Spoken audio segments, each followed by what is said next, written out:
अस्सलामुअलैकुम वरहमतुल्लाहि वबरकातुहू। नाज़रीन मोहतरम, मैं हाफिज़ वानिस जी आपकी खिदमत में एक नए वीडियो के साथ हाजिर हूँ। नाज़रीन मोहतरम, तहरीक लब्बैक पाकिस्तान जो है वो अपने इरादों पर और अपने कानून पर और अपने मिशन पर जो है वो अब भी डटी हुई है। अब आपके सामने कुछ हक़ाइक़ रखने हैं। अल्लामा साद हुसैन निज़वी साहब जो हैं वो एक बार फिर जो है वो सफ़ीर के हवाले से जो है वो मैदान अमल के अंदर हमें आते हुए नज़र आए हैं।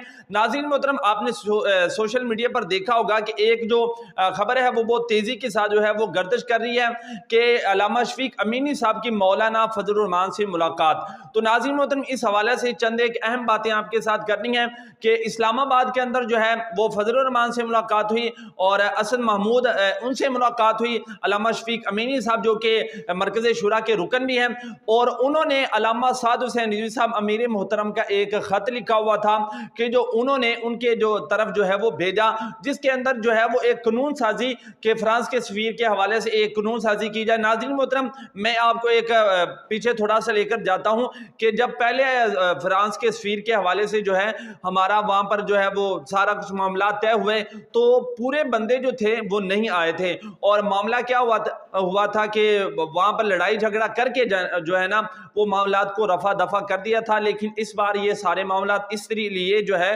वो किए जा रहे हैं ताकि एक बाकायदा तौर पर एक कानून बनाया जाए, कानून साजी की जाए। जब कानून बनेगा ताकि दोबारा कोई फ्रांस का जो सफ़ीर है वो इधर ना आए। और यहाँ पर एक अहम बात कि फ्रांस का सफ़ीर फिलहाल जो है वो पाकिस्तान के अंदर नहीं। अब आपने ये नहीं कहना कि अच्छा ये इसलिए गए हैं तो फ्रांस का सफ़ीर पाकिस्तान के अंदर है, तो इस तरह बिल्कुल भी नहीं है। ये इसलिए किया जा रहा है दोबारा कोई इस तरह का कदम ना उठाए। फ्रांस तो फ्रांस, कोई भी जो है मुल्क है वो इस तरह का कदम उठाने से पहले एक बार जरूर सोच ले पाकिस्तान के अंदर ये कानून है, अगर हमने इस तरह किया तो वहां से हमें मुंह तोड़ जवाब मिलेगा। तो नाज़रीन मोहतरम, ये बाकायदा तौर पर एक कानून जो है वो किया जा रहा है और तमाम लोगों जो है वो इस बात की तरफ उभारा जा रहा है कि हमारे जो मजहबी इख्तिलाफात हैं वो अपनी जगह पर है, लेकिन हुजूर की ज़ात पर जो है वो तो कोई कॉम्प्रोमाइज़ नहीं। हुजूर आपके भी नबी हैं, हमारे भी नबी हैं, सब के नबी हैं। तो इसलिए नाज़रीन मोहतरम, उन दोनों मौलाना फजलुर रहमान और असद महमूद जो है उन्होंने तामुन कराया है। उन्होंने कहा कि हम जो है इस हवाले से आपके शाना बशाना है। और नाज़रीन मोहतरम, बाकी इस हवाले से कोई लेटेस्ट डेट आती है तो वो भी इंशाल्लाह आपके साथ ज़रूर शेयर की जाएगी।